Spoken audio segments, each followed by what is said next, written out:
The name of our town is Grover's Corners, New Hampshire. It's just across the line from Massachusetts. Latitude is 42 degrees, 40 minutes.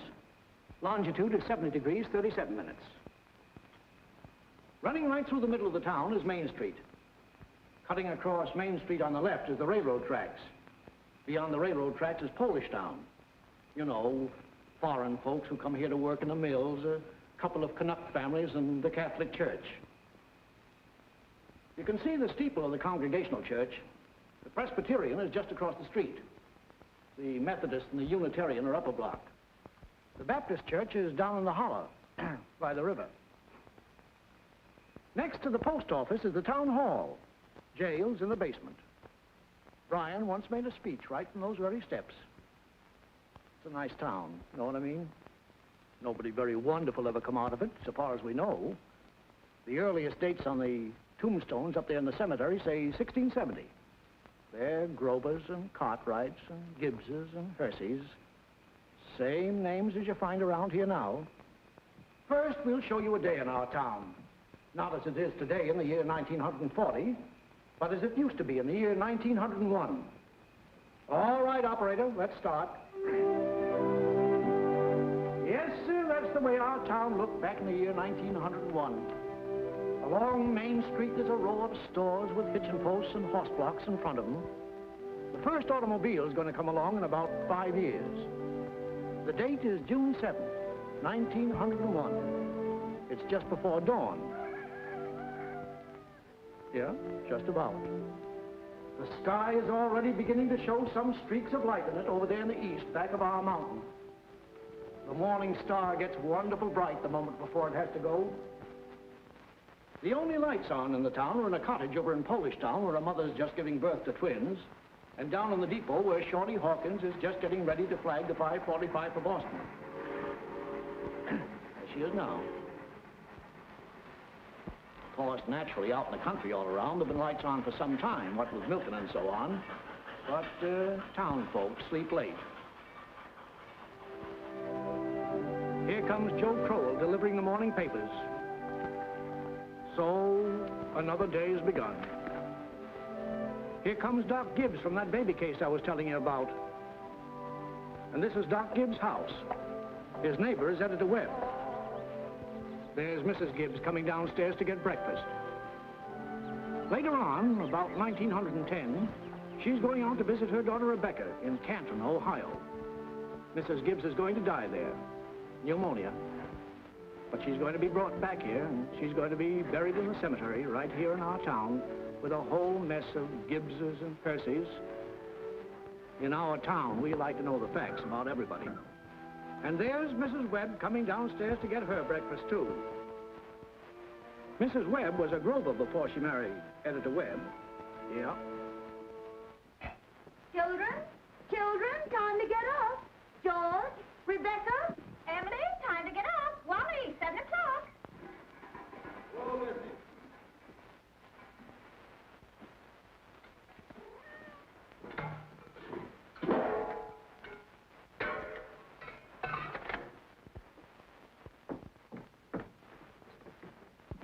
Morning, Hi. Morning, Miss Gibbs. Seems like you're late today. Yeah, something went wrong with separator. Don't know what it was.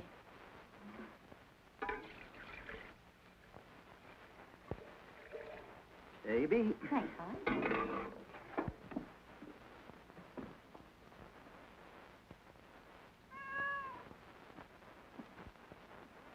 Morning, Miss Webb. Morning, Mr. Newsom. Mighty fine day. Yeah. How's Miss Newsom? Good. Emily, Wally, George, Rebecca.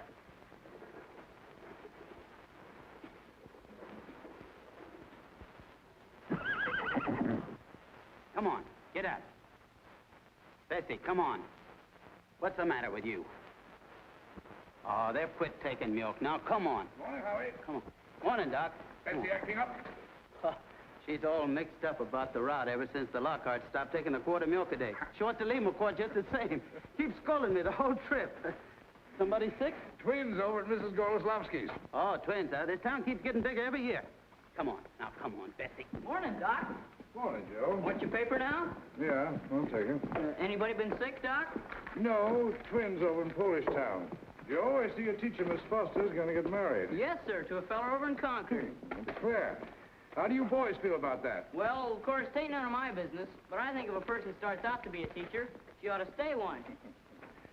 How's the need, Joe? Fine, Doc. Never think about it at all. Only like you said, it always tells me when it's gonna rain. What's the telling of the day? Gonna rain? No, sir. Sure? Yes, sir. He never makes a mistake? No, sir. Doc? Joe? I want to tell you something about that boy, Joe Crowell. Joe was awful smart, so he got a scholarship to Boston Tech. Yes, gonna be a great engineer, Joe was. But the war broke out, and he died in France. All that education for nothing. Everything all right, Frank? Yes.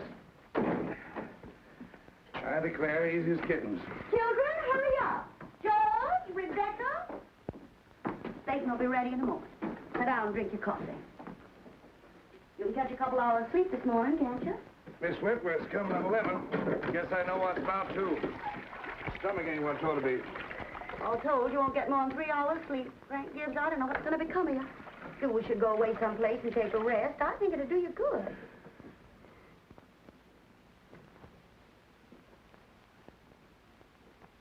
Children, hurry now. Emily, Wally. I declare you have to speak to George. Seems like something's come over him lately. He's no help to me at all. Can't even get him to cut me some wood. Is he sassy to you? Just whines. All he thinks about is that old baseball. Hmm. George, Rebecca, you'll be late for school. George! George, look sharp. Yes, Pop? Don't you hear your mother calling you? Guess I'll go upstairs and catch 40 winks. Ma, what dress shall I wear? I'll wash and iron the blue gingham for you, special. Oh, Ma, I hate that dress. Oh, hush up with you. Every day I go to school dressed like a sick turkey. Why, Rebecca, you always look very nice. Ma, George is throwing soap at me.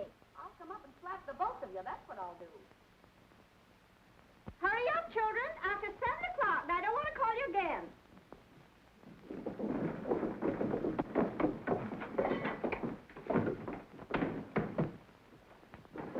Huh?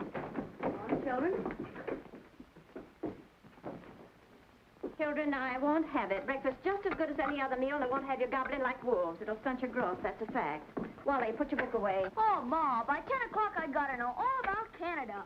You know the rules well as I do. No books at table. As for me, I'd rather have my children healthy than bright. Well, I'm both, Mama. You know I am. I'm the brightest girl in school for my age. I have a wonderful memory. Eat your breakfast. Well, I'll speak to your father about it when he's rested. Seems to me like 25 cents a week's enough for a boy your age. I declare, I don't know how you spend it all. Oh, Ma, I got a lot of things to buy. Strawberry phosphate, that's what you spend it on. Well, I don't see how Rebecca comes to have so much money. She's got more than $1. I've been saving it up gradual. Well, dear, I think it's a good thing to spend some now and then. Ma, you know what I like most in the world? Do you? Money. Eat your breakfast. That's first bell. I gotta go.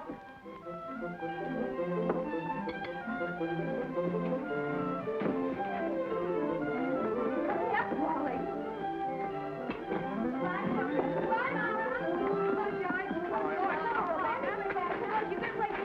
I walk fast, but you don't have to run. Wally, pull up your pants at the knee. Rebecca, give Miss Foster my best congratulations. Can you remember that? Rebecca, pick up your feet.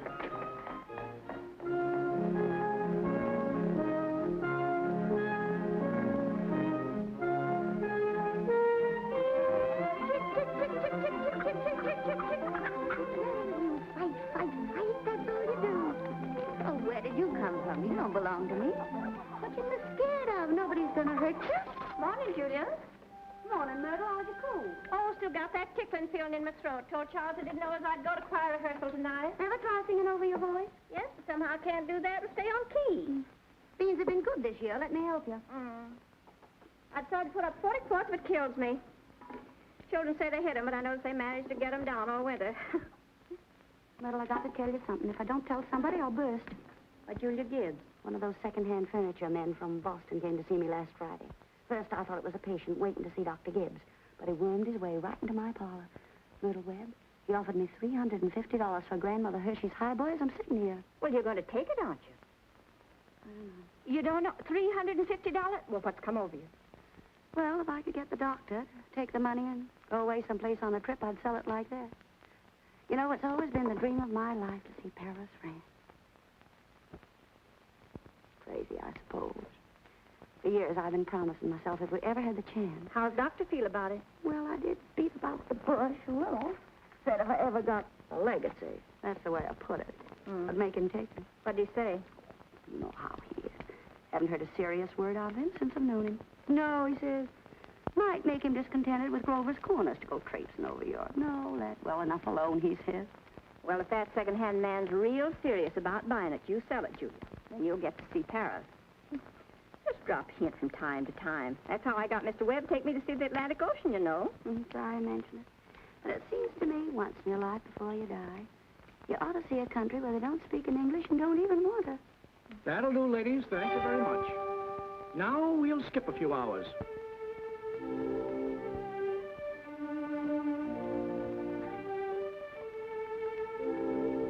Now, before we get on, I think we ought to have a little more information about the town. A kind of a scientific account, you might say. So I've invited Professor Willard of our state university to come here and kind of sketch in a few details of our past history.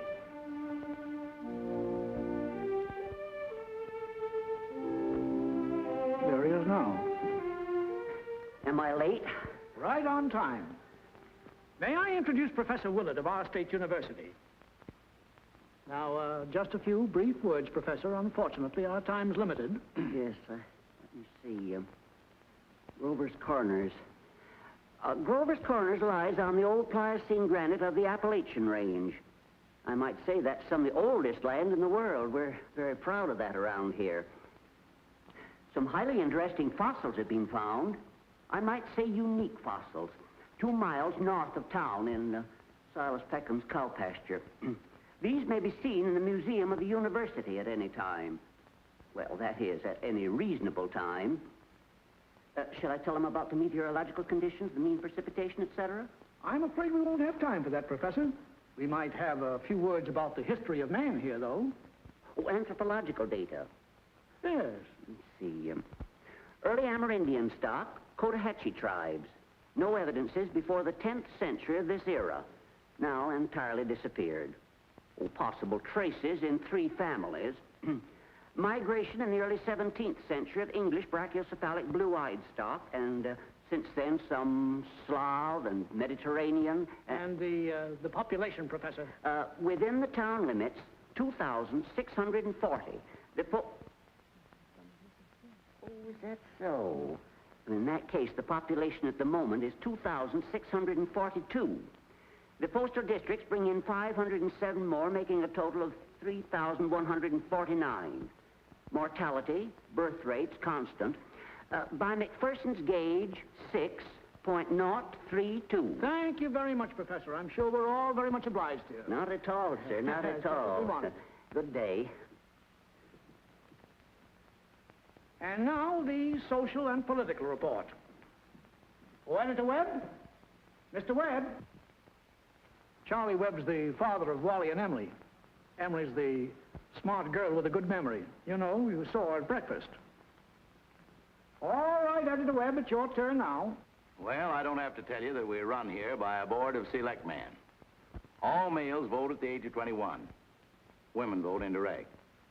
Politically, we're 86% Republican, 12% Democrats, 4% Socialists. The rest indifferent. Religiously, we're 85% Protestants, 12% Catholics. Rest indifferent. Very ordinary town, if you ask me, but our young people here seem to like it well enough.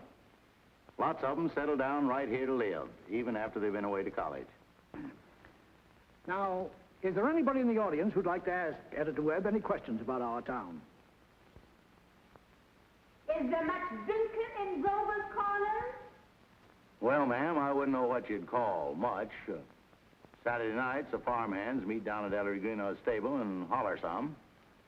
We got one or two town drunks, but they're always having remorses every time an evangelist comes to town. No, I'd say that liquor wasn't a regular thing in the home here, except in the medicine chest. Right good for snake bites, you know, always was. Mr. Webb. Yes? Mr. Webb, is there any culture or love of beauty in Grover's Corner? Well, no, ma'am, not much. That isn't the sense you mean.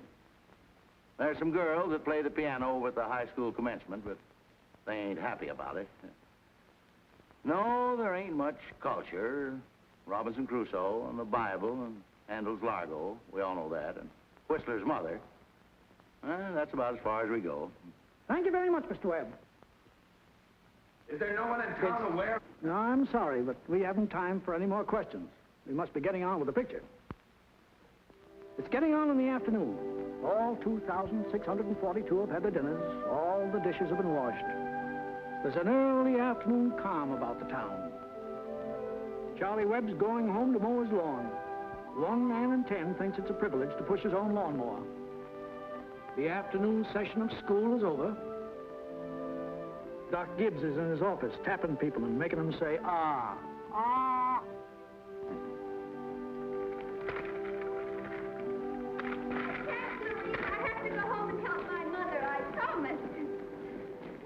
Emily, walk simply. Who do you think you are today? Papa, you're terrible. 1 minute you tell me to stand up straight, and the next minute you call me names. I just don't listen to you. Golly, I never got a kiss from such a great lady before. Hello, Emily. Oh, hello. You made a fine speech in class today. Well, I was really ready to make a speech on the Monroe Doctrine, but the last minute Miss Foster made me talk about the Louisiana Purchase instead. I worked an awful long time on both of them. Gee, it's funny, Emily. From my window up there, I can see your head nights when you're doing your homework over in your room. Why, can you? You certainly do stick to it, Emily. I don't see how you can sit still that long. I guess you must like school. Well, I feel it's just something you have to go through. And Ken's so loud, so, if you get stuck, George, just whistle to me and I'll give you some hints. Gosh. You're just naturally bright, I guess. Well, I figure it's just the way a person's born. Yeah. But you see, well, I want to be a farmer, and my Uncle Luke says is whenever I'm ready, why, I can come over and work on his farm, and if I'm any good at all, why, I can just gradually have it. You mean the house and everything? Oh, yeah.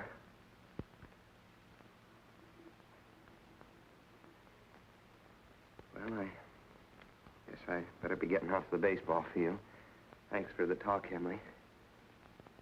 Afternoon, Mrs. Webb. Hey, George. So long, Emily. So long, George.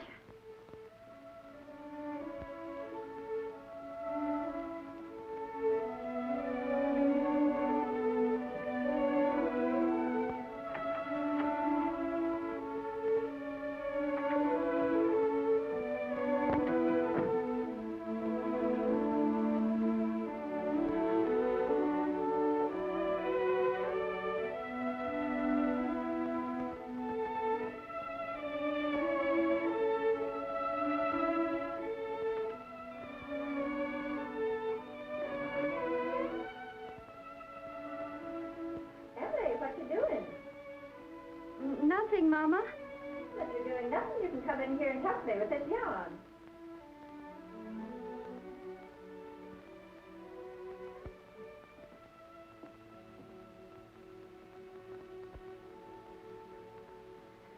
Well, George Gibbs let himself have a real conversation, didn't he? He's grown up. How old would George be? Oh, I don't know. Let's see, he must be around 17. Mama made a speech in class today. I was very good. You must recite it to your father at supper. What was it about? The The Louisiana Purchase. It was like silk off a spool. I'm going to make speeches all my life. You're holding it too tight, Emily. Yeah, that's better. Mama, Hmm? will you answer me a question? Serious? Seriously, dear, not serious. Seriously, will you? Of course I will. Mama, am I good looking? Of course you are. Both my children have got good features. Be ashamed if they hadn't. Oh, Mama, that's not what I mean. What I mean is, am I pretty? I've already told you yes. Now, that's enough of that. You got a nice, young, pretty face. Never heard such foolishness. Oh, Mama, you never tell us the truth about anything. I am telling you the truth. Mama, were you pretty? Yes, I was, if I do say it. I was the prettiest girl in town next to Mamie Cartwright. Oh, but Mama, you've got to say something about me. Am I pretty enough to get anybody? Well, to get people interested in me. Emily, you make me tired. Now stop it. You're pretty enough for all normal purposes.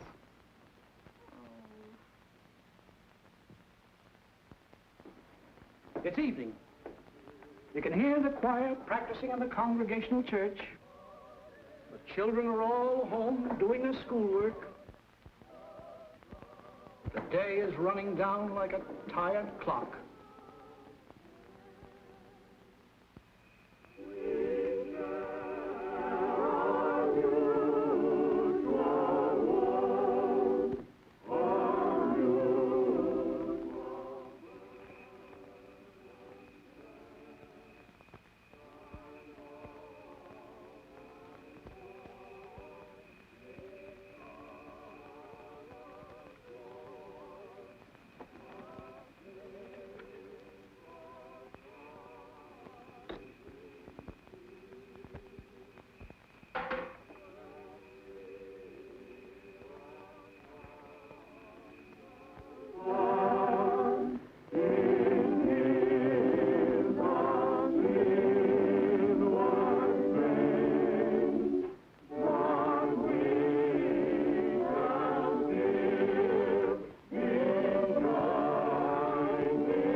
Better.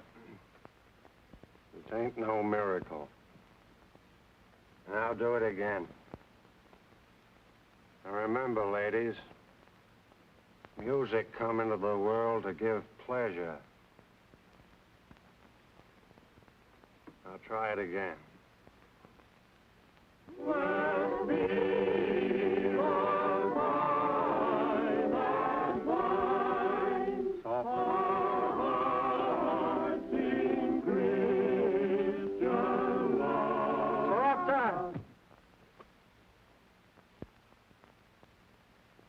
Listen, everybody. Get it out of your minds that music's only good when it's loud. You leave loudness to the Methodists. You couldn't beat them, even if you wanted to. Once again now, art thou weary? Art thou languid? It's a question, ladies and gentlemen. Make it talk.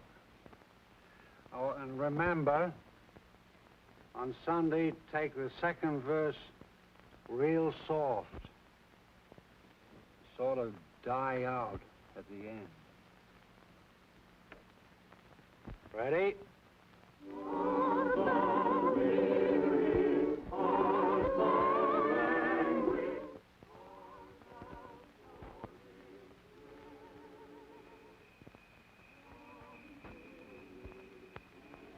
Emily.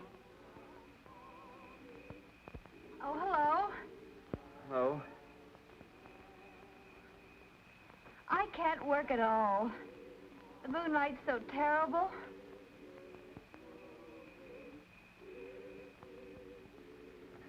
Emily, did you get the third problem? Which? The third. Oh, yes, George. That's the easiest of them all. I don't see it. Well, Emily, could you give me a hint?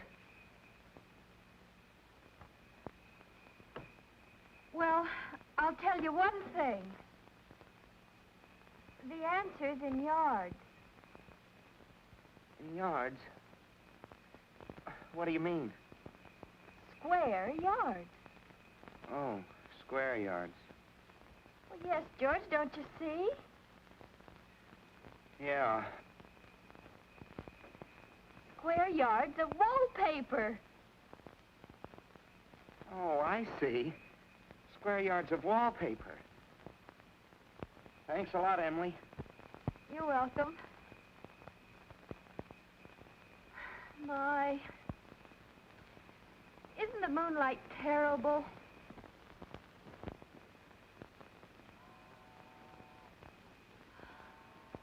I think if you hold your breath, you can hear the train all the way to Kentucky.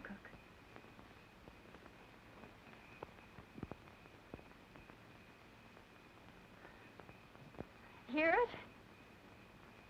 Oh, what do you know? Well, I guess I'd better get back now and try to work. Good night, Emily. Good night, George. Oh, George, can you come down a minute? Yes, Pa.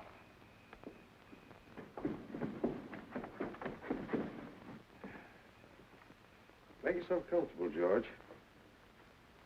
I'll only keep you a minute. George, how old are you? Me? Oh, I'm past 17. What do you want to do after school's over? You know, Pa, I want to be a farmer on Uncle Luke's farm. Mm-hmm. And you'll be willing, will you, to get up early and milk and feed the stock? And you'll be able to hoe and hay all day? Sure I will. What do you mean, Pa? Well, George, when I was here in the office today, I heard a funny sound. What do you think it was? It was your mother chopping wood. Now, there you see your mother, getting up early, cooking meals all day, washing and ironing, and yet she has to go out in the backyard and chop wood. I suppose she got tired asking you. I suppose she just gave up and decided it was easier to do it herself. Yet, you eat her meals. You put on the clothes she keeps nice for you. Then you run out and play baseball. Like she was a hired girl we kept around the house but didn't like very much.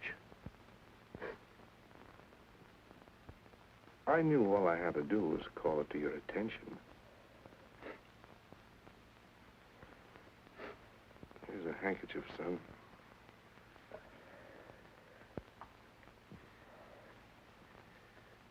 I wonder what's happened to your mother. Choir practice never was as late as this before. It's only 8:30, Pa. I don't know what she wants in that choir anyway. She hasn't got any more voice than an old crow. Traipsing around the street this hour of the night.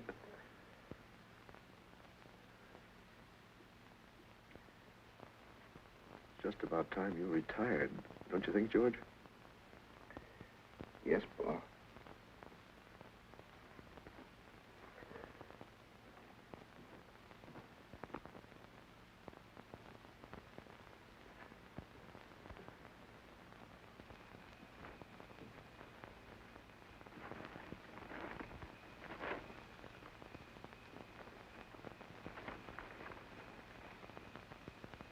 My, it's late.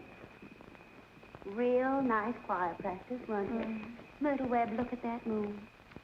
Potato weather, sure. Well, naturally, I didn't want to say a word about it in front of those others. But now we're alone. Really, it's the worst scandal that ever was in this town. What? Why, Simon Simpson. No, Luella. Julia. To have the organist of a church drink, and drunk year after year. Luella. Julia, you know he was drunk tonight. Now, Luella, we all know about Mr. Stimson, and we all know about the troubles he's been through. And Dr. Ferguson knows, too. And if Dr. Ferguson is willing to keep him on in his job there, the only thing the rest of us can do is just not to notice it. Not to notice it? But it's getting worse. No, it ain't, Luella. It's getting better. I've been in that choir twice as long as you have, and it doesn't happen anywhere near so often. Oh, my. I hate to go to bed on a night like this. Well, good night, Luella. Good night. Good night, Julia. Night, Myrtle. You can get home all right, Luella? Oh, it's bright as day. I can see Mr. Soames scowling at the window now. You think we've been to a dance the way the men folk carry on. Good night, Julia. Good night, Luella. See you on Sunday. See you then.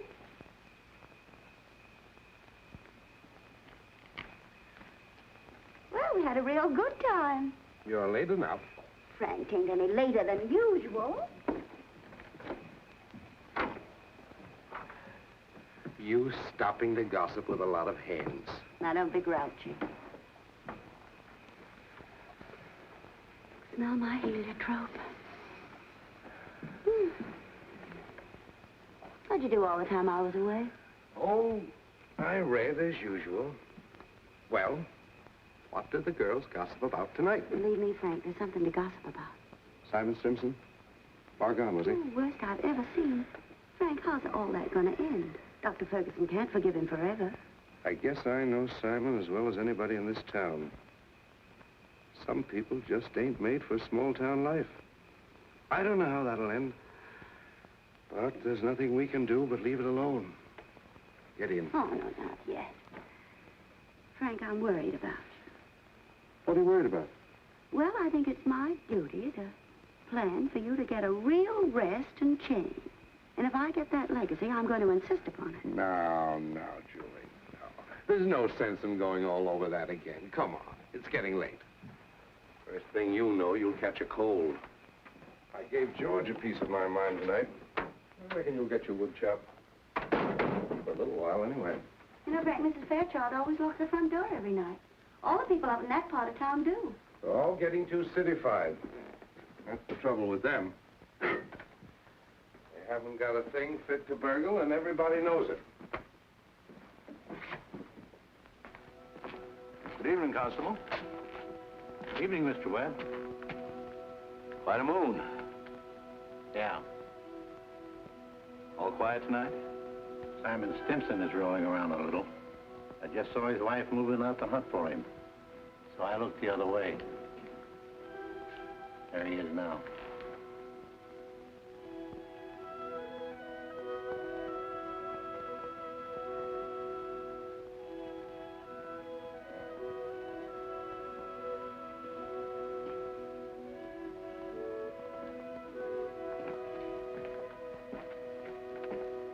Good evening, Simon.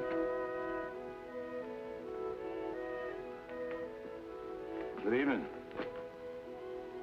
Most of the town settled down for the evening. Guess we'd better do the same. Can I walk along with you?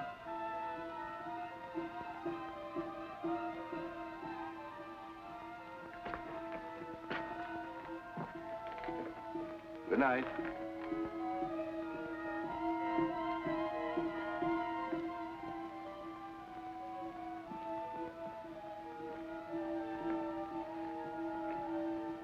I don't know how that's going to end. Oh, Bill, if you see my boy smoking cigarettes, give a word to him, will you? He thinks a lot of you, Bill. I don't think he smokes those cigarettes, Mr. Webb.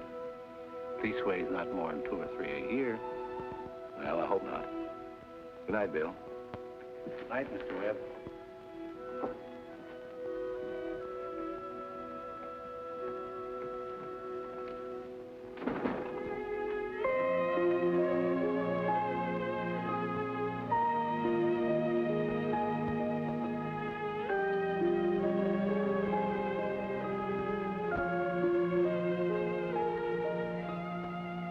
Who's that up there? Is that you, Myrtle? Oh, no, it's me, Papa. Why aren't you in bed? I don't know. can't sleep yet, Papa. The moonlight's so wonderful, and the smell of Mrs. Gibbs' heliotrope. Can you smell it? Yes. Having any troubles on your mind, have you, Emily? Trouble, Papa? No. Well, don't let your mother catch you. Good night, Emily. Night, Papa.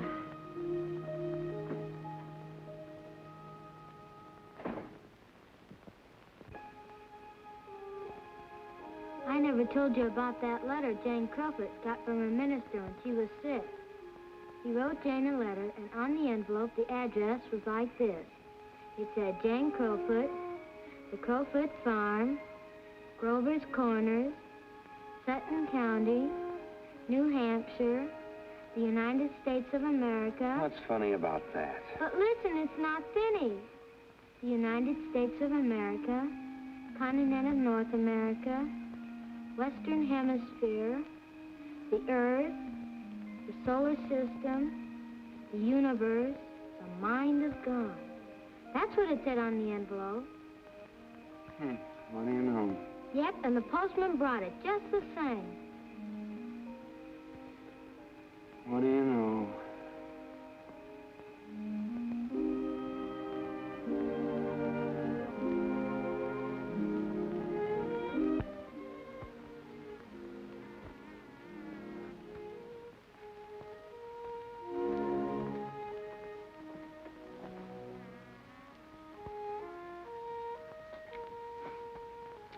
Well, 3 years have gone by. The sun's come up over 1,000 times. Summers and winters have cracked the mountains a little bit more, and the rain's brought down some of the dirt. Some babies who weren't even born before have begun talking regular sentences already. And some folks who thought they were right young and spry have discovered they can't bound up a flight of stairs the way they used to without their hearts fluttering a little. All that can happen in 1,000 days. Nature's been pushing and contriving in other ways, too. A number of young people fell in love and got married. Most everybody in the world gets married. In this town, there aren't hardly any exceptions. Most everybody climbs into the grave married. What you've seen was called the daily life. Let's call what you're going to see love and marriage. So it's 3 years later, 1904. It's July 7th, just after the high school commencement. That's the time most young people jump up and get married. As soon as they've passed their final examinations in solid geometry and Cicero's orations, that's the time most young people think themselves fitted to get married. It's early morning again. Only this time it's been raining. It's been thundering and pouring. I don't know. May start in again any moment. Yeah? There's the 5:45 for Boston. And there's Cy Crowell delivering the papers like his brother before him. And there's Mrs. Gibbs and Mrs. Webb coming downstairs to get breakfast just as though this were an ordinary day. I don't have to point out to the women in the audience that both these ladies they see before them, both these ladies have been cooking 3 meals a day, one of them for 21 years and the other for 25, and never took a summer vacation. They raised 2 children apiece, washed, cleaned the house, and never had a nervous breakdown. And here comes Howie Newsom and Bessie delivering the milk.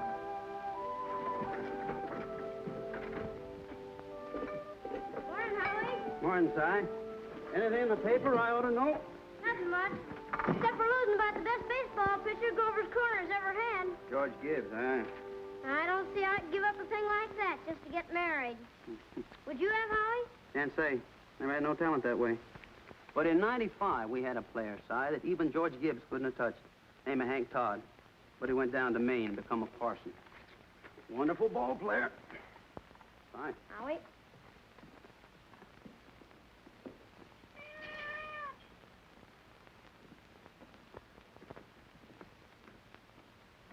Morning, Miss Gibbs. Morning, Howie. It's too bad it's so wet, but I guess it's cleared up for good. Certainly hope it has. Going to have a house full of relations today, Howie. Looks like I'll need 3 of milk and 2 of cream. 3 of milk and 2 of cream. My wife says to tell you we hope they'll be happy. No, they will. Thanks a lot, Howie. Tell your wife I hope she gets the wedding. Maybe she can. She'll get there if she can. Morning, Miss Webb. Well, Mr. Newsom, told you 4 quarts, but I hope you can spare me another. Yes, ma'am. I brought you a pint of cream, too. Miss Newsom told me special to tell you how we hope to be very happy. Know that we'll. Thank you, Mr. Newsom, and thank Mrs. Newsom. We're counting on seeing you at the church. Yes, sir. We hope to get there all right. Wouldn't miss that. Well, Ma, day's come. We're losing one of your chicks. Frank Gibbs, don't you say another word. I feel like crying any minute. Sit down, drink your coffee. Groom's upstairs shaving himself, only there ain't very much to shave. He's whistling and singing like he was glad to leave us. Every now and then saying, I do, to the mirror. But it don't sound convincing to me. I declare, Frank, I don't know how he's going to get along. I've always arranged his clothes for him, seen to it that his feet were dry and he had warm things on. They're too young, Frank. Emily will never think of those things. You'll catch his death a cold within a week. I remember my wedding morning, Julie. Don't stop that, Frank, dear. I was the scaredest young fellow in the state of New Hampshire. Thought I'd made a mistake for sure. And when I saw you coming down the aisle, I thought you were the prettiest girl I'd ever seen. The whole trouble was I'd never seen you before. There I was, right in the Congregational Church, being married to a total stranger. Well, how do you think I felt? I tell you, Frank, weddings are perfectly horrible things. Farces, that's what they are. Made something for you. Why, Julie Hersey. French toast. Ain't hard to make. Besides, I had to do something. How'd you sleep last night, Julie? Heard a lot of hours struck off. I get a shock every time I think of George setting out as a family man.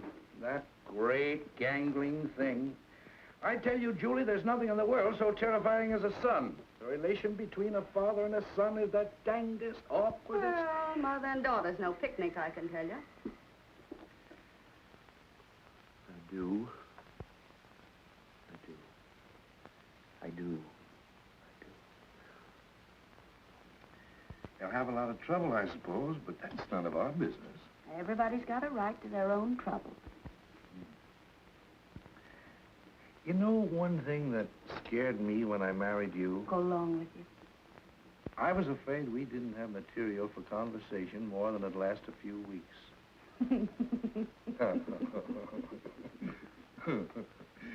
I was afraid we'd run out and have to eat our meals in silence. It's fact. Well, you and I have been conversing for 20 years without any noticeable barren spells. Good weather, bad weather, tain't very choice, but I always find something to say. Did you hear Rebecca stirring around up there? No. This is the only day in the year when she isn't managing everyone's affairs up there. She's hiding in her room, and I have an idea she's crying. Land sakes, this has got to stop. Rebecca? Rebecca, come and eat your breakfast.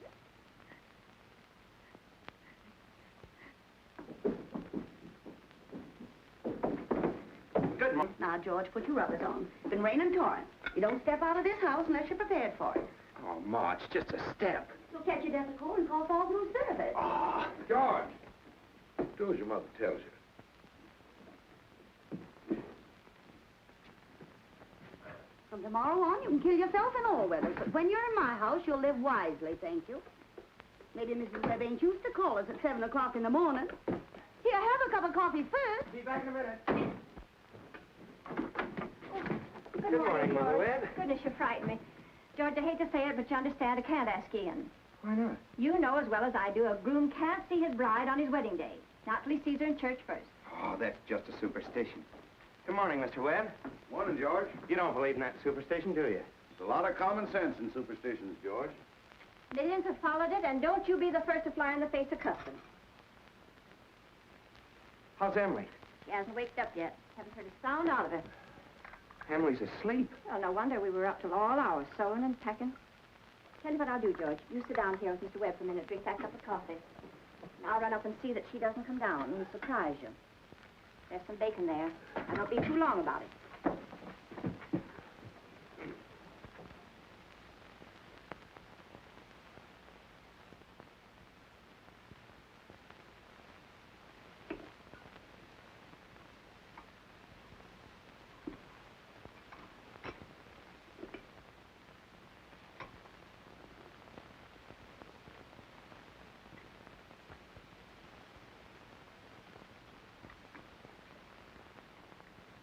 Well, George, how are you? Oh, I'm fine. Mr. Webb, what common sense could there be in a superstition like that? Well, George, on the wedding morning, a girl's head is full of, oh, you know, clothes and one thing and another. Don't you think that's probably it? Well, yes. Guess I never thought of that before. The girl's apt to be mite nervous on her wedding day.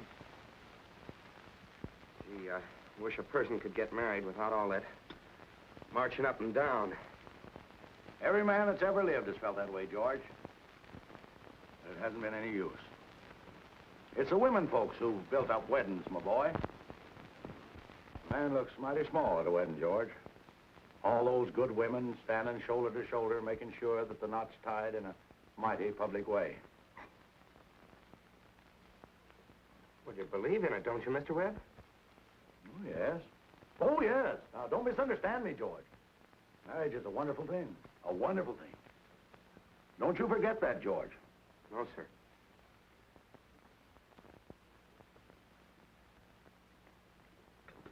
Mr. Webb, how old were you when you got married? Well, you see, I had been to college, and I'd taken a little time to get settled.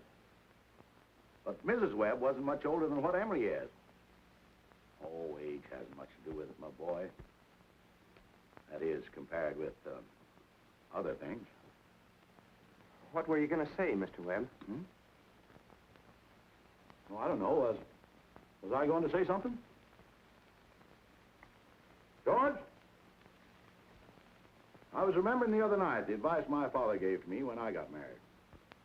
Yes, he said, Charles, he said, start right off by showing her who's boss. Best thing to do is to give an order about something, even if it don't make sense. Just so she'll learn to obey, he said. Then he said, if anything about her irritates you, conversation or anything, get right up and leave the house. That'll make it fair to her. And oh, yes, he said, never tell your wife how much money you have. Never. Well, I couldn't exactly do that. So and I've been happy ever since. Let that be a lesson to you, my boy. Never ask advice of anybody on personal matters. George, Emily's got to come down and eat her breakfast. She sends you love, but she don't want to lay eyes on you. Goodbye. Goodbye. Myrtle, I guess you didn't know about that older superstition. What do you mean, Charles? Since the caveman, no bridegroom should see his father-in-law on the day of the wedding or near it. Remember that.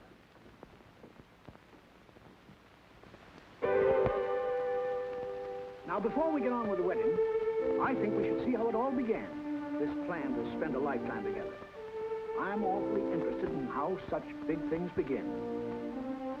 You know, you're 21 or 22, and then you're 70.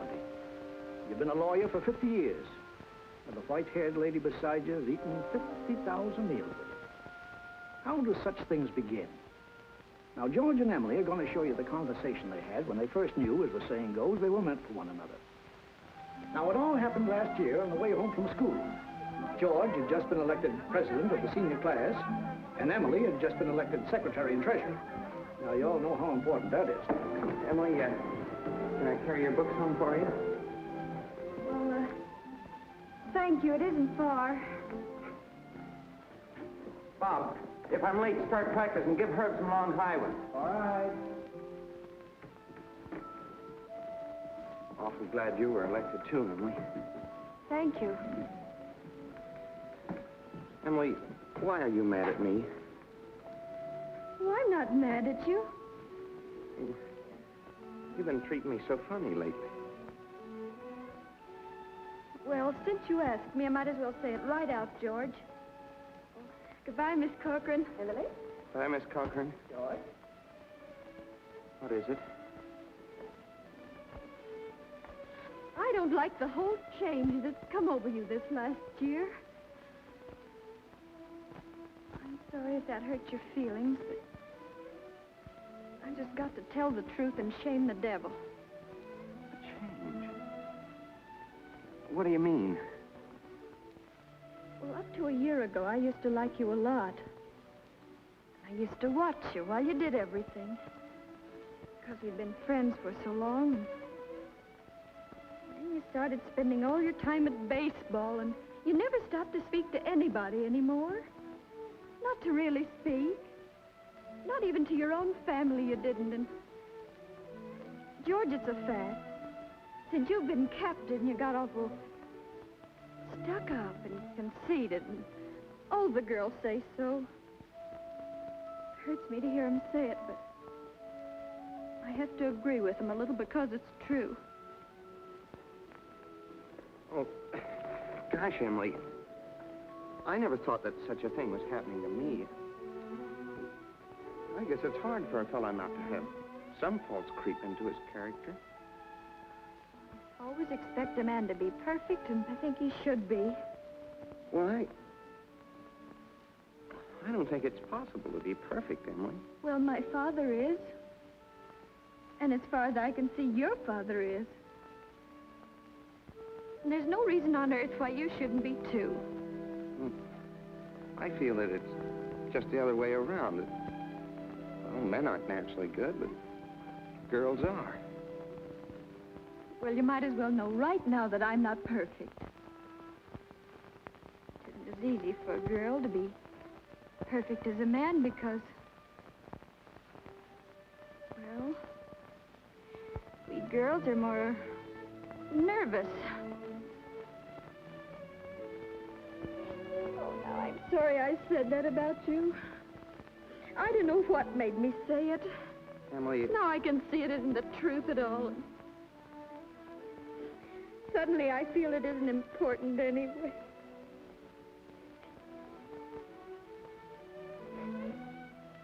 Emily,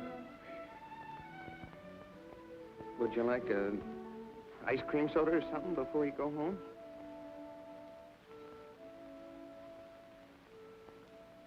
Thank you, I would. Hello, George. Hello, Emily. Hello, Morgan. Well, what can I do for you? Why, Emily Webb, what you been crying about? Well, she got an awful scare, Mr. Morgan. That hardware store wagon almost ran over her. And everybody says that Tom Huckins drives like a crazy man. Well, here, let me give you a glass of water. Gracious, you look all shook up. I tell you, you gotta look both ways before you cross Main Street these days. It's getting worse every year. What do you have? I'll have a strawberry phosphate, Mr. Morgan. Oh, no, Emily. Have a soda with me. Well, 2 strawberry ice cream sodas, Mr. Morgan. 2 strawberry ice cream sodas, yes, sir. Yes, sir, I want to tell you something. There are 275 horses in Grover's Corners this very moment I'm talking to you. State inspector was in here yesterday. Now with all these automobiles coming along, looks to me like the only safe place to stay was to home. Gracious, I can remember the time when a dog would run out in the middle of Main Street all day long without anything coming along to disturb him. There you are. Howdy, Mrs. Ellis. What can I do for you? Got a prescription. Yes? Well, let's see. Shouldn't take long to fill that. You just sit down here. Be with you in just a minute. expensive. No, Emily, don't you think about that. We're celebrating our election. Emily, I want to ask you a favor. What? If I go away to State Agricultural College next year, will you write me a letter once in a while? I certainly will. I certainly will, George. Certainly seems like being away 3 years, you'd get out of touch with things. Maybe letters from Grover's Corners won't seem so interesting after a while. Grover's Corners isn't a very important place when you think of all New Hampshire, but I think it's a very nice town. Oh, well, the day wouldn't come when I wouldn't want to know everything about our town. Well, I know that's true, Emily. Well, try to make my letters interesting.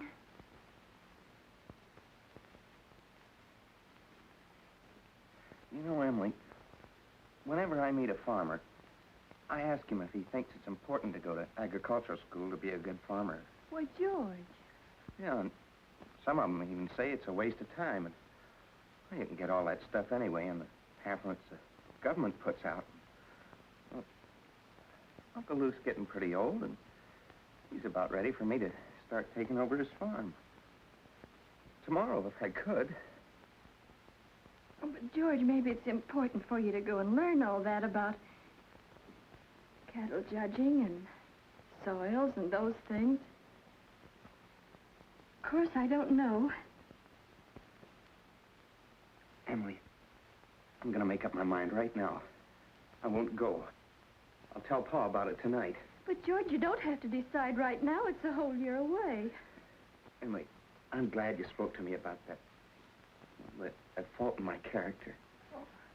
Everything you said was right, but there was one thing wrong with it. And that's when you said I wasn't noticing people. You, for instance. You say you were watching me when I did everything. I was doing the same thing about you all the time. Why? Sure, I always thought about you as one of the chief people I thought about. I always made sure where you're sitting on the bleachers, and who you were with. Well, for 3 days now, I've been trying to walk home with you, but something always got in the way. And yesterday, I was standing out by the wall waiting for you. And I walked home with Miss Cochran. George. Life's awful funny. How could I have known that? I thought... Emily, I'm going to tell you why I'm not going to agricultural school.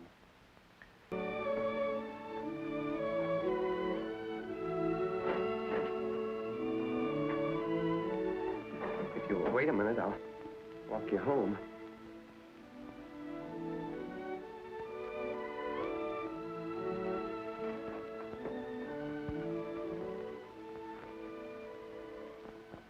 Mr. Morgan. Yes? I'll have to go home and get the money to pay you for this. Why, George Gibbs, do you mean to tell me that But, you... Mr. Morgan, I had a reason. Look, I'll leave my gold watch with you until I get back. No, you keep your watch, George. I'll trust you. But I'll be back in 5 minutes. I'll trust you for 10 years, George. Not a day more, though.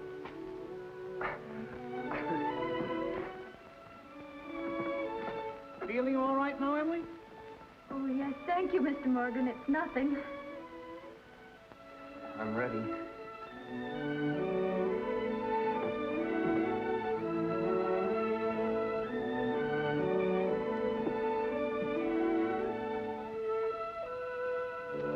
Well, now to get on with the wedding.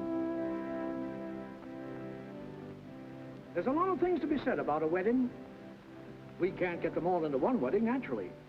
Especially not a wedding in Grover's Corners, where weddings are mighty short and plain. People think a lot of thoughts during a wedding. The bride, the groom, the relatives and the guests, and even the minister. Yes, a lot of thoughts go on during a wedding. I've married 200 couples in my day. M marries N. Millions of them. The cottage, the go-kart, the Sunday afternoon drives in the country, the first rheumatism, the grandchildren, the second rheumatism, the deathbed, the reading of the will. Once in 1,000 times, it's interesting. I don't know why on earth I should be crying. I suppose there's nothing to cry about. This morning at breakfast, just come over me. There was Emily eating her breakfast as she's done for 17 years. She's going out of my house. I suppose that's it. I never felt so alone in my whole life. I don't want to get married. Why can't I stay for a while as I am? Papa, darling, don't you remember what you used to say all the time, that I was your girl? I don't want to get married.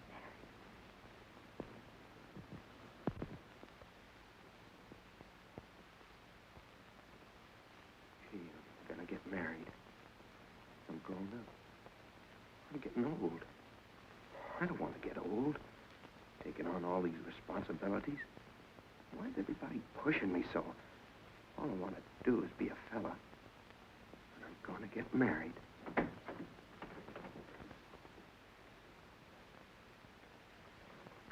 Cheer up, Ma. I'm getting married. Come on, Ma. Now, Ma, you say Thursday night. Emily and I'll be over for supper every Thursday night. You'll see. Come on, Ma. We've got to get ready for this. Got the ring? Oh, yes, sir. Come on.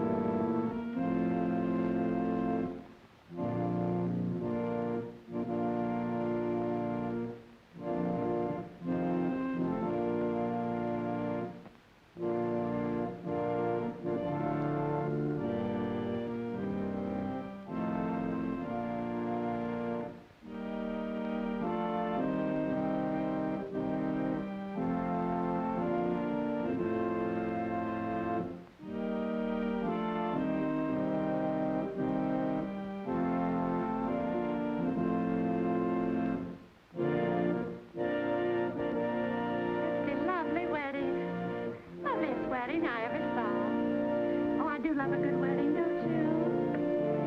Doesn't she make a lovely bride?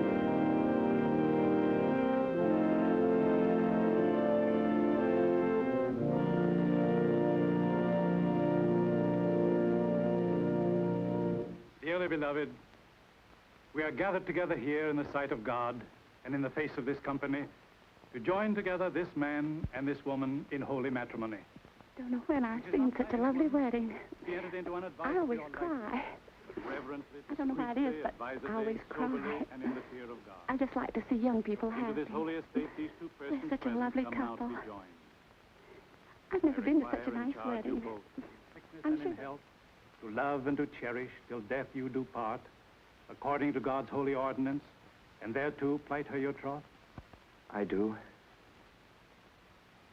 Do you, Emily, take George to your wedded husband, to have and to hold from this day forward, for better, for worse, for richer, for poorer, in sickness and in health, to love and to cherish till death you do part, according to God's holy ordinance, and thereto plight him your troth?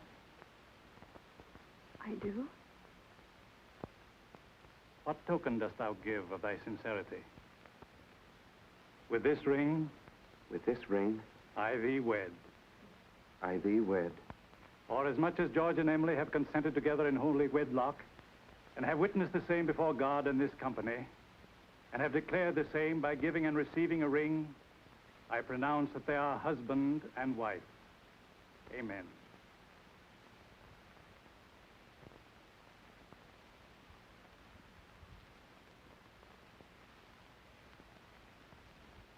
Forever. Forever and ever.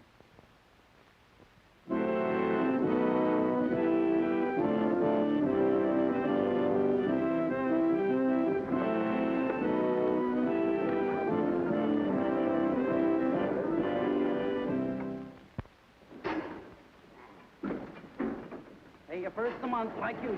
Hey, you, Howie.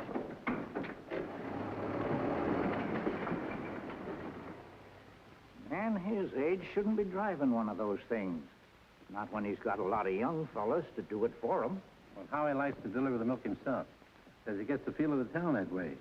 You know, in all these years, he never kept a book. Carries all the accounts in his head. I hear he's been doing so well, he's begun locking his front door at nights. Afraid of burglars. Ain't no burglars in this town yet. No, but Howie's heard about them.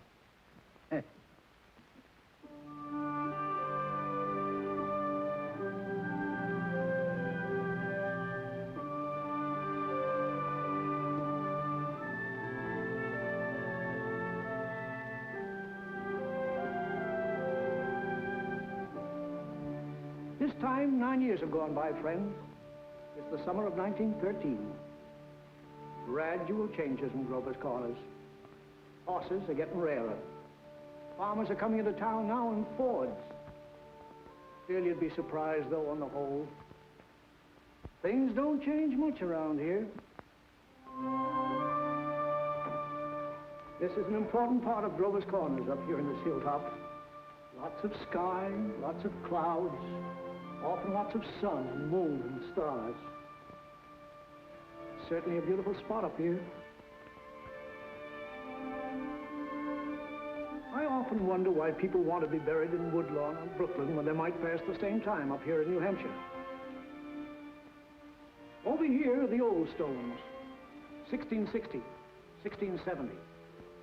Strong-minded people who come a long ways to be independent. Over here are some Civil War veterans, iron flags on their graves, New Hampshire boys. They had a notion that the Union ought to be kept together, although they'd never seen more than 50 miles of it themselves. All they knew was a name, friends, the United States of America. The United States of America. And they went and died about it.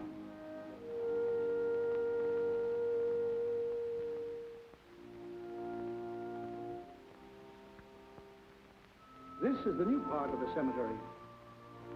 There's Mrs. Soames, who enjoyed the wedding so much, remember? And there's our friend, Mrs. Gibbs. And Doc Gibbs lost his wife 3 years ago, just about this time. And Editor Webb's boy, Wallace, whose appendix burst on a Boy Scout trip to Crawford Notch. There's Mr. Stimson, the organist at the Congregational Church. He drank a lot, they used to say. Hung himself in the attic. They tried to hush it up, but of course it got around. He wrote his own epitaph. Ain't a verse exactly, it's just a lot of notes. I wouldn't know what it was. It was all read up in the Boston papers at the time, though. A lot of sorrows kind of quieted down up here, too. All those important things, mother and daughter, husband and wife, enemy and enemy, money and miser. All those terribly important things. The earth part kind of burns away, burns out. And what's left? What's left when memory is gone? And your identity, Mrs. Smith? Something eternal. We all know down in our bones that something is eternal, and that something has to do with human beings. All the greatest people that have lived for the past 5,000 years have been telling us that, and yet you'd be surprised how we lose sight of that fact. There's something eternal about every human being. I guess I'm thinking these thoughts today on account of our friend Emily. Another baby's expected down at that happy home we saw started. It's Emily's second. There's a little boy about 6 years old. But this time, Emily's pretty sick. Doc Gibbs is going around these days with a mighty worried face.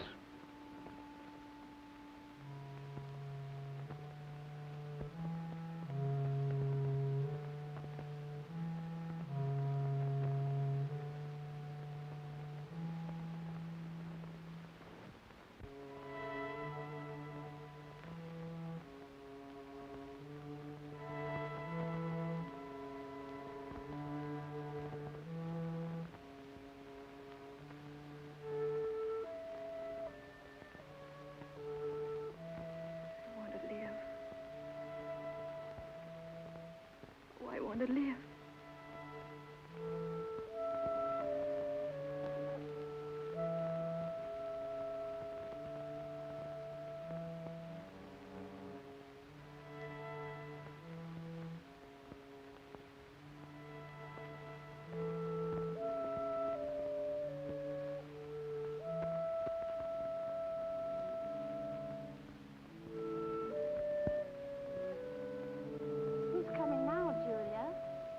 My daughter-in-law, Emily Webb. What ails her? Trouble bringing a baby into the world. Why, I remember Emily's wedding. Wasn't it a lovely wedding? I remember I called on George and Emily at their farm just before I died. There's a beautiful farm.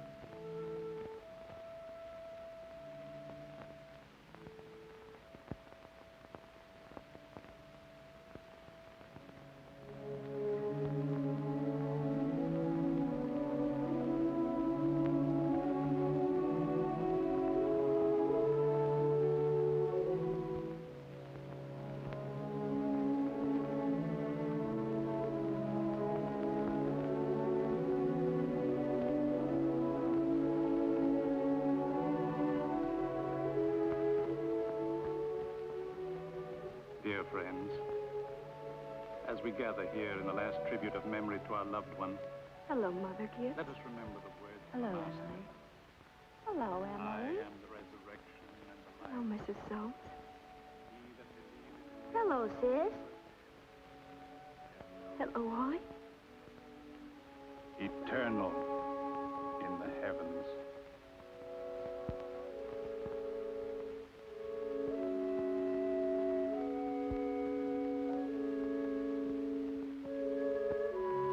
Mother Gibbs, they're going. Yes, dear.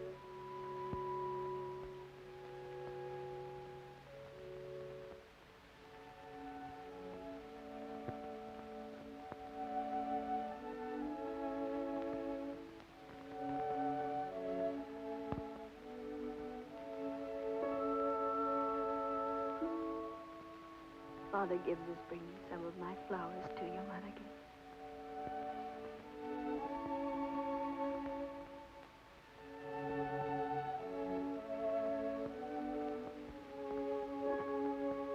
Mother Gibbs, I never realized how troubled and sad he looks. I loved him so. Father Gibbs. Father Gibbs.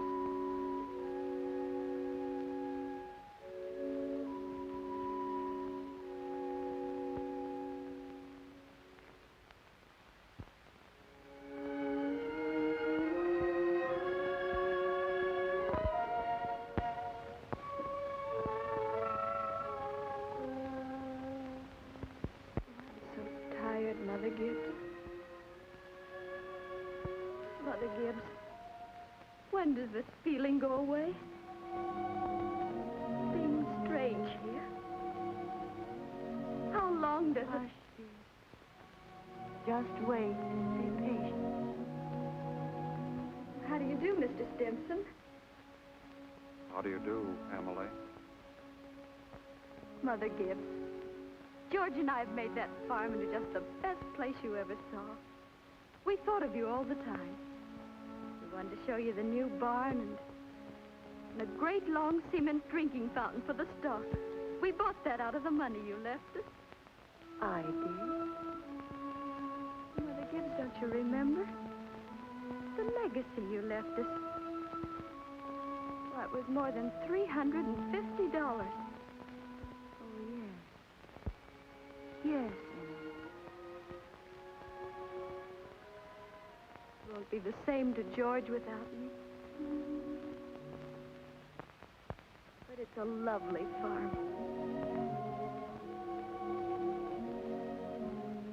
My boy's spending the day at Mrs. Carter's. Oh, Mr. Carter, my little boy is spending the day at your house. Yes? Yes, he loves it there. Mother Gibbs, one can go back in memory and live each of those days over again. Why, just then for a moment I was thinking about the farm. For a moment I was there. And my baby was in my arms as plain as day. Yes, but when you've been here longer, you'll realize that our life here is to forget all that. To think of what is ahead and be ready for what is ahead. But Mother Gibbs, how can I ever forget that life? It's all I know, it's all I had. One can go back and live all those days over again. I feel it, I know it. You not only live it, you watch yourself living it. I'll choose a happy day. Oh, Emily, it isn't wise. Really, it isn't. I'll choose the day I first knew I loved George.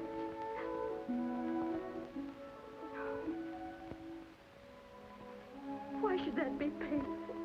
Because it's the happiest days that are the hardest to relive and to forget. I must.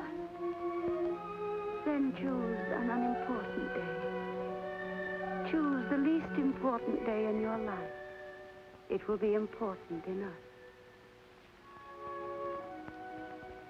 Choose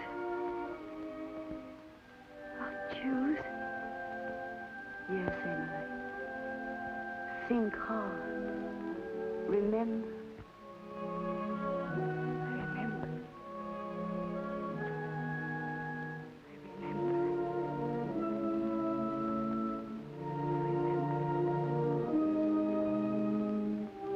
But there's Main Street. That's Mr. Morgan's drugstore before he changed.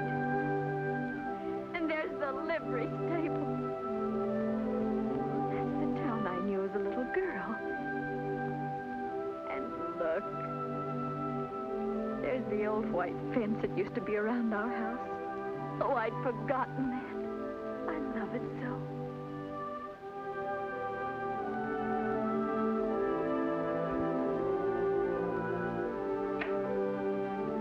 There's Mama coming downstairs to make breakfast.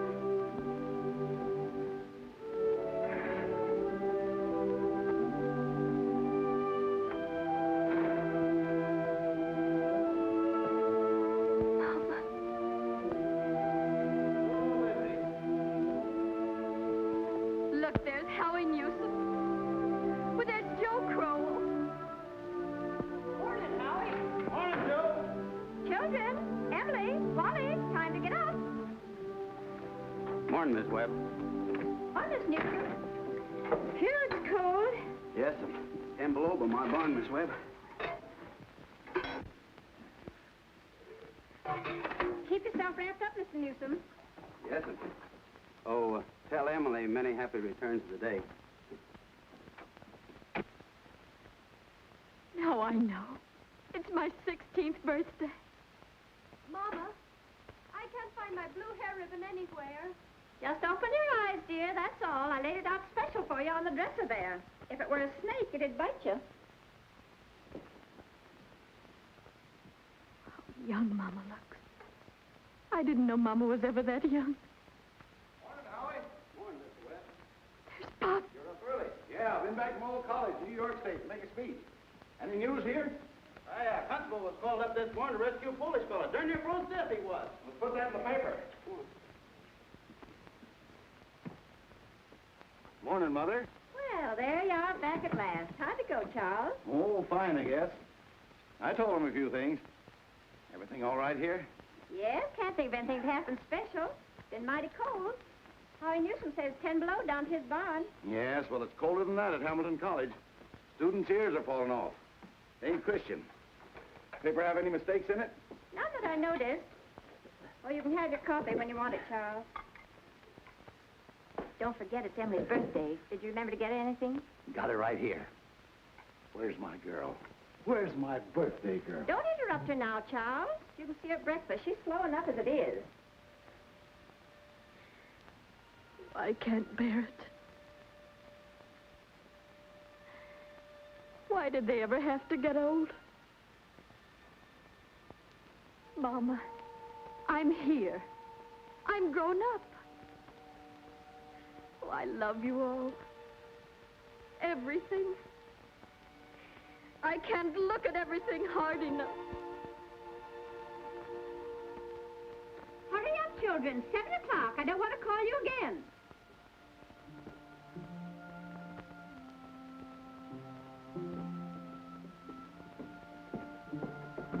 Morning, Mama. Well, now, dear. A happy birthday to my girl and many happy returns. Prize is waiting for you on the table there. Oh, Mama, you shouldn't have. Can't I can't. Birthday or no birthday, I want you to eat your breakfast good and slow. I want you to grow up and be a good, strong girl. That and the blue package is from your Aunt Carrie.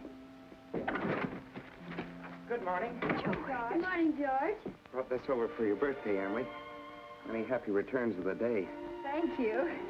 It's only a photograph album. Oh, George, I'd forgotten. Oh, it's beautiful. Oh, just an album. I'm going out to my Uncle Luke's farm today. Like it out there. George, we grew up and were married, don't you remember? Uncle Luke gave you the farm. Well, goodbye. Goodbye, and thanks. Chew this Satan good and slow. It'll help keep you warm on a cold day.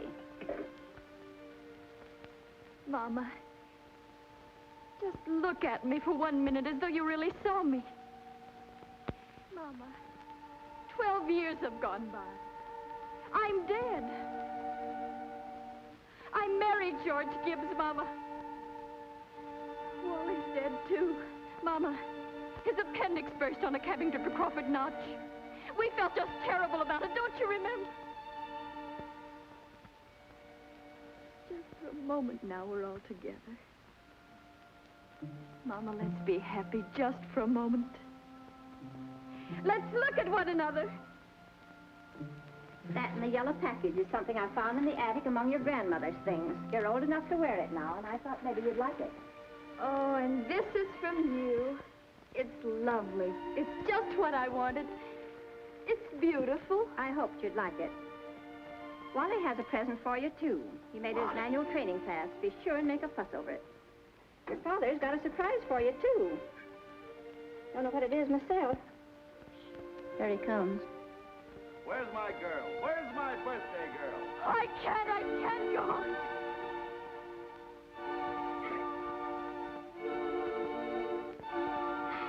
It goes so fast. We don't have time to look at one another.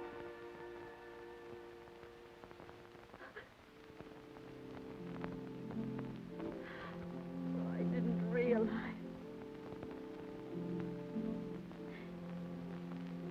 So all that was going on.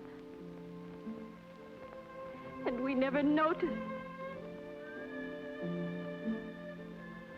Must I go back to my grave? Wait. One more look.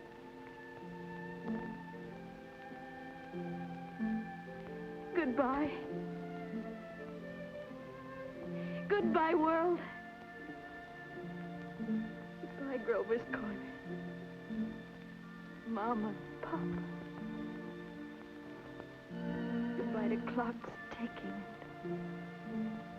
My butternut tree and Mama's sunflowers.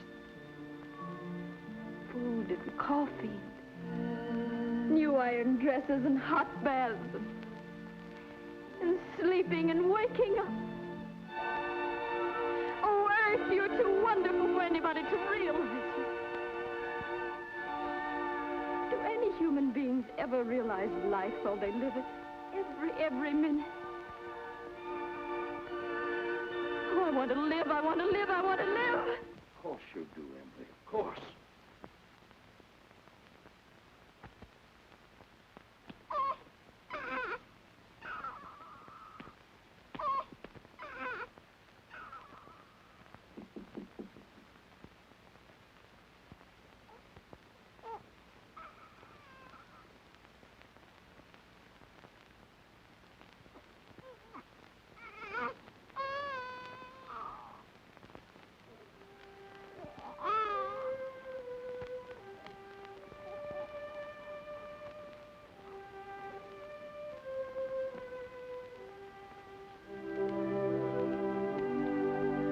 Most everybody's asleep in Grover's Corners.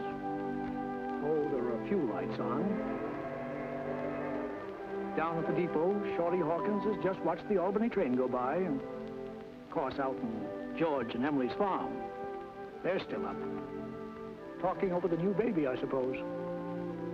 It's like what one of those Midwestern poets said. You gotta love life to have life, and you gotta have life to love life.